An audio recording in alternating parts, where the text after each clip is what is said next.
K വിഭാഗ സമസ്ത പിളർപ്പിലേട്ടോ സമസ്തയിൽ പൊട്ടിത്തെറിയോ വിവിധ ചാനലുകളുടെ ഹെഡിങ്.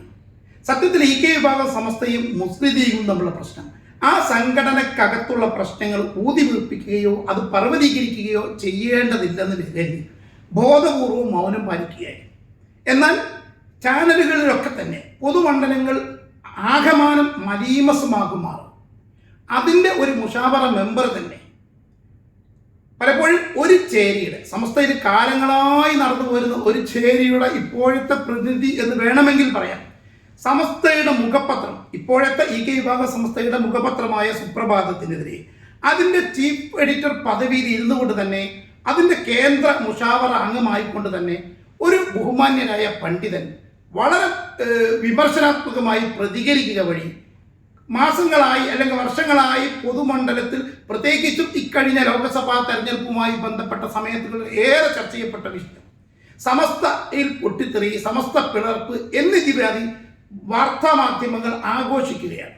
യഥാർത്ഥത്തിൽ ഏതാണ്ട് 2 വർഷം മുമ്പ് തന്നെ വളരെ കൃത്യമായി ഈ വിഷയം വിശകലനം ചെയ്തുകൊണ്ട് ഒരു വീഡിയോ ചെയ്തിരുന്നു. നമുക്കറിയാം 1960കളിൽ ഇന്നുകൊണ്ട് നമ്മൾ വിശകലനം ചെയ്യുകയാണെങ്കിൽ 60കളിൽ ബഹുമാന്യരായ കെ സദഖത്തുള്ള മുസ്ലിയാർ, ബഹുമാന്യരായ അതേ ഉസ്താദ് സദഖത്തുള്ള മുസ്ലിയാർക്കെതിരെ 70കളിൽ ബഹുമാന്യരായ ശംസുലമ കെ ഉസ്താദിനെതിരെ അത് ചുറ്റി നോക്കണം.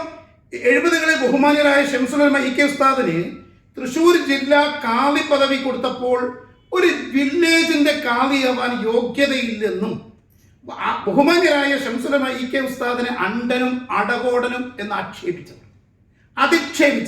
ഇത് ഞാനിപ്പോൾ പറയുകയല്ല, ഇത് ബഹുമാന്യരായ ജിഫ്രി തങ്ങൾ ഉൾപ്പെടെ ഈ കാര്യം ഉദ്ധരിച്ചിട്ടുണ്ട്. അങ്ങനെ 70കളിൽ ബഹുമാന്യരായ ശംസുലമ, 80കളിൽ 89കളിൽ ബഹുമാന്യരായ സുൽത്താനുലമ കാന്തപുരം ഉസ്താദിനെ, ഇടക്കാലത്ത് വലിയൊരു ഗ്യാപ്പുണ്ട്. സുൽത്താനുലമയുടെ ആക്ഷേപം വന്നപ്പോൾ ഇതാ ഇപ്പോൾ 2024 ബഹുമാന്യരായ ജിഫ്രി മുത്തുക്കോയ തങ്ങൾ. ഇവിടെ കാന്തപുരം ഉസ്താദിന്റെയും ജിഫ്രി മുത്തുക്കോയ തങ്ങളുടെയും ഇടക്ക് വലിയൊരു ഗ്യാപ്പ് ഈ അധിക്ഷേപത്തിന് വരുന്നത് മറ്റെല്ലാവരും പറയുന്നത് പോലെ ഇടക്കാലത്ത് ആ സംഘടനയിൽ ആ സംസ്ഥയിൽ ഉണ്ടായ ചില സംയമന ശൈലിയാണ്.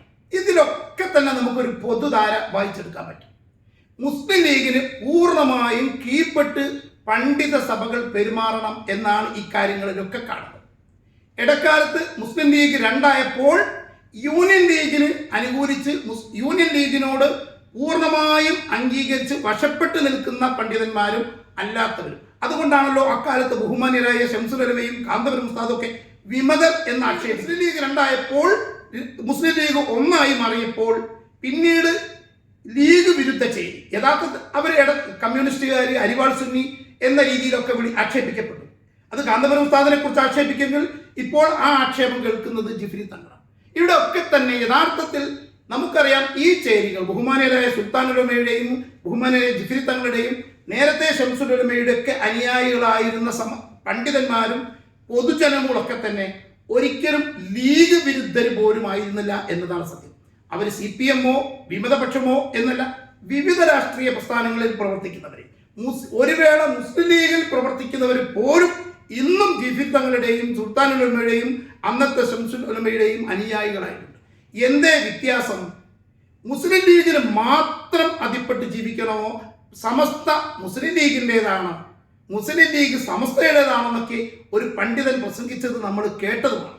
അപ്പൊ ഈ ഒരു തർക്കമാണ് കാലങ്ങളായി സമസ്തയിൽ നിലനിന്ന് പോരുന്നത്. ഇപ്പോൾ ആ ചേരി സദഖത്തുൽ ഉസ്താദിനെയും ശംസുലമയുടെയും സുൽത്താനുലമയെയും ആക്ഷേപിച്ചത് ഒരു ഇടക്കാലത്ത് ചെറിയൊരു നിശബ്ദത ആ സംഘടനക്കകത്ത് വന്നത് മുസ്ലിം ലീഗിന് വശപ്പെട്ട് ആ സംഘടന നീങ്ങി എന്നതുകൊണ്ട് തന്നെയാണ്. അത് ചാനലുകളും പൊതുസമൂഹവും ഒക്കെ തന്നെ സമസ്ത മുസ്ലിം ലീഗിന്റെ പോക്കറ്റിലാണ് എന്ന ധാരണ പരത്തുകയും ചെയ്തു. എന്നാൽ ബഹുമാന്യരായ ജിഫ്രി മുത്തുക്കോയ തങ്ങൾ നേതൃത്വത്തിൽ വന്നത് മുതൽ ബഹുമാന്യരായ തങ്ങളവറുകൾ ശംസുലമയുടെയും കാന്തപുരത്തിന്റെയും സദഖത്തുൽ ഉസ്താദിന്റെയും സമസ്ത വ്യതിരിക്തതയോടെ രാഷ്ട്രീയത്തിനതീതമായി സമസ്ത കേരള ജമിയത്തുലമയിൽ എല്ലാ രാഷ്ട്രീയ പ്രസ്ഥാനങ്ങളും ഉണ്ടാകും. അവർക്കൊക്കെ അവരുടെ രാഷ്ട്രീയങ്ങളിൽ നിൽക്കാം. സമസ്തക്ക് 79-ൽ ബഹുമാന്യരായ ശംസുലമയുടെയും കാന്തപുരം ഉസ്താദിന്റെയും കണ്ണിയത്ത് ഉസ്താദിന്റെയും ഉള്ളാളം തങ്ങളുടെയും ഒക്കെ സംയുക്ത നേതൃത്വത്തിൽ 79-ൽ സമസ്തയുടെ രാഷ്ട്രീയ തീരുമാനം വന്നതുമാണ്. സമസ്തയും കീഴടങ്ങുന്നതും രാഷ്ട്രീയമായി സംഘടിക്കേണ്ടതില്ലെന്നും സുന്നത്ത് ജമാഅത്തിനും അതിന് സ്ഥാപനങ്ങൾക്കും എതിരായി പ്രവർത്തിക്കുന്ന ഏത് രാഷ്ട്രീയക്കാരനെയും എതിർത്ത് പരാജയപ്പെടുത്താൻ യുക്തമായ നടപടികൾ സാന്ദർഭികമായി സ്വീകരിക്കുമെന്ന് 79 സമ്മേളന തീരുമാനം, സമസ്തയുടെ മുഷാവറ തീരുമാനം 85 നടന്ന സമസ്തയുടെ 60ാം വാർഷിക സമ്മേളന സുവനീറിൽ വളരെ വ്യക്തമായി. ഇന്ന് ഈ വിവാദങ്ങൾ ഇടയ്ക്കിടെ ഈ രാഷ്ട്രീയ ലീഗിന് വേണ്ടി അനാവശ്യമായി കമ്മ്യൂണിസ്റ്റുകാരൻ്റെ മേക്കിട്ട് കയറിക്കൊണ്ടിരിക്കുന്ന ബഹൗദ്ദീൻ കുരിയാട് പത്രമാധ്യമ സഭയിൽ നടന്ന സുവനീറൊക്കെ തന്നെ ഇക്കാര്യം കൃത്യമായി പറഞ്ഞിട്ടുണ്ട്. പറഞ്ഞു വരുന്നത് നോക്കൂ, നിങ്ങൾ ഈ പഴയ കാലത്ത് കാര്യങ്ങളിലേക്ക് പോകാതെ ഇപ്പോഴും ഏറ്റവും ലേറ്റസ്റ്റ് ആയിട്ട് ഈ കഴിഞ്ഞ ലോക്സഭാ തെരഞ്ഞെടുപ്പിൽ പോലും നിങ്ങൾ ആലോചിച്ചു നോക്കൂ, വിവാദത്തിന്റെ കാതൽ മുസ്ലിം ലീഗിനെ കേന്ദ്രീകരിച്ചാണ്. നിങ്ങൾ ആലോചിച്ച് നോക്കൂ, EK വിഭാഗ സമസ്തയുടെ മുഷാവറ അംഗം ബഹുമാന്യരായ ഉമർ ഫൈസി മുക്കം, അദ്ദേഹം ഈ രാഷ്ട്രീയമായി ഇടതുപക്ഷ പ്രസ്ഥാനങ്ങളുടെ പിന്തുണ, അവർ ഇന്ത്യ മുന്നണിയുടെ ഭാഗമാണ്, കേരളത്തിൽ ഇടതുമുന്നണി എടുത്ത പല നിലപാടുകളെയും പല മുസ്ലിം സംഘടനകളും ഒരു വേള വലതുപക്ഷത്തുള്ള വ്യക്തികൾ പോലും സ്വകാര്യമായി ഇടതുപക്ഷത്തിന്റെ അനിവാര്യത പറഞ്ഞ കൂട്ടത്തിൽ ഉമർ ഫൈസി മുക്കം ഇടതുപക്ഷത്തെ വ്യംഗ്യമായി പിന്തുണ കൊടുക്കുന്ന ഒരു പ്രസ്താവന ഇറക്കിയപ്പോൾ വിവാദമായി. എന്നാൽ നിങ്ങൾ ശ്രദ്ധിച്ചു നോക്കൂ, ഇവിടെ ഈ മുസ്ലിം ലീഗിന് അന്ധമായി പിന്തുണക്കുമെന്നൊരാവശ്യത്തെ സാധൂകരിക്കുന്ന ഒരു അഭിപ്രായം നിങ്ങൾ നോക്കൂ. ഇതേ സമയത്ത് മറുഭാഗത്ത് ബഹുമാനരായ ഓണംപള്ളി മുഹമ്മദ് ഫൈസി, അദ്ദേഹം വളരെ സരസമായി, വളരെ മനോഹരമായി, ലളിതമായി, ഏറെ ആകർഷണമായി, ഒട്ടും വിമർശിക്കപ്പെടാൻ കഴിയാത്ത നിലപാടുകളും പ്രസംഗകരുമാണ്. എന്നാൽ ഓണംപള്ളി മുഹമ്മദ് ഫൈസി ഇതേ ഘട്ടത്തിൽ മലപ്പുറം ജില്ലയിലെ മുസ്ലിം ലീഗിന്റെ സ്ഥാനാർത്ഥികളെ പേരെടുത്തുകൊണ്ട്, പൊന്നാനിയിലെയും മലപ്പുറത്തെയും സ്ഥാനാർത്ഥികളെ പേരെടുത്തുകൊണ്ട് പിന്തുണ ആവശ്യപ്പെട്ടു. എന്നാൽ ഉമർ ഫൈസി അങ്ങനെ ഒരു സ്ഥാനാർത്ഥിയുടെയും പേരെടുത്ത് പിന്തുണ പറഞ്ഞിട്ടില്ല. എന്നാൽ സമസ്തക്കാർ, ഈ സമസ്ത അല്ലെങ്കിൽ ബഹുമാന്യരായ ജിഫ്രി തങ്ങളെ ആക്ഷേപിക്കുന്ന വിഭാഗമൊക്കെ ഉമർ ഫൈസി മാത്രം കുറ്റവിചാരണ ചെയ്യപ്പെട്ടു. എന്തുകൊണ്ട് ഉമർ ഫൈസി മാത്രം കുറ്റവിചാരണ ചെയ്യപ്പെടുന്നു?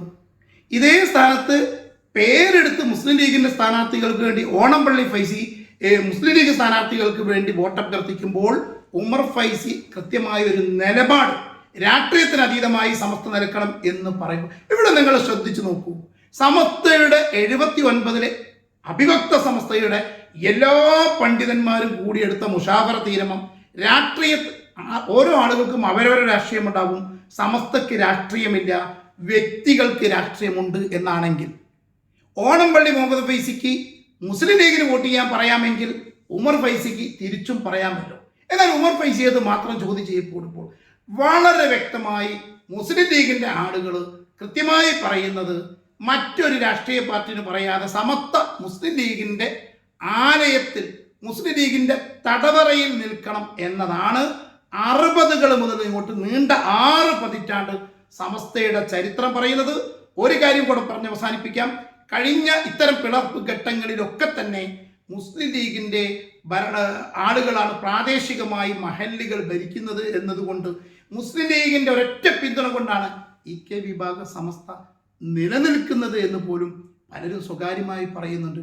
അത് മുസ്ലിം ലീഗുകാരും സമസ്തക്കാരും അതിൻ്റെ ചില ഉപചേരികളായ കുറേ ആളുകളൊക്കെ ഉണ്ടല്ലോ, പല സനതുകൾ എഴുതുന്ന, അവരൊക്കെ സ്വകാര്യമായി പറയുന്നത് 89 മുസ്ലിം ലീഗ് ഇടപെട്ടില്ലായിരുന്നുവെങ്കിൽ മഹല്ലുകളിലൊക്കെ മുസ്ലിം ലീഗിൻ്റെ ആധിപത്യത്തിലുള്ള ഭരണങ്ങളിലും അത്തരം സ്ഥാപനങ്ങളിലും പിടിച്ചെടുക്കാൻ മുസ്ലിം ലീഗ് ചിറക് വിരിച്ചു കൊടുത്ത് മുസ്ലിം ലീഗ് അവരുടെ കായിക ശക്തിയും സുന്നി പ്രവർത്തകരെ കായികമായി ആക്രമിക്കുകയും കൊല ചെയ്യുകയും തെറി വിളിക്കുകയും ചെയ്തില്ലായിരുന്നുവെങ്കിൽ EK സമസ്ത തന്നെ ഉണ്ടാകുമായിരുന്നില്ല എന്ന് അവർ പറയുന്നു.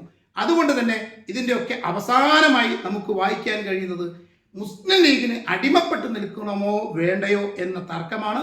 ഏതായിരുന്നാലും ഈ വിഷയത്തിൽ ബഹുമാന്യരായ കണ്ണിയത്ത് ഉസ്താദിന്റെ, ശംസുൽ ഉലമയുടെ, ഉള്ളാളം തങ്ങളുടെ, സുൽത്താനുൽ ഉലമയുടെ ആ ഒരു നിലപാടുകളിലേക്ക് ബഹുമാന്യരായ ജിഫ്രി തങ്ങളും കൂടി എത്തിപ്പെട്ടത് കൊണ്ട് സമസ്തയുടെ ആ വ്യതിരിക്തതയോടുള്ള രാഷ്ട്രീയ തീരുമാനം നടപ്പിൽ വരുത്തി സമസ്തക്ക് രാഷ്ട്രീയത്തിന് അതീതമായി എല്ലാവരെയും ഉൾക്കൊണ്ടുകൊണ്ട് സുന്നത്ത് ജമാഅത്ത് പറഞ്ഞ് ദീൻ വ്യതിരിക്തതയോടെ പറഞ്ഞുകൊണ്ട് മുന്നോട്ട് പോകാൻ കഴിയുമാറാകട്ടെ, അള്ളാഹു അനുഗ്രഹിക്കുമാറാകട്ടെ എന്ന പ്രാർത്ഥനയോടെ.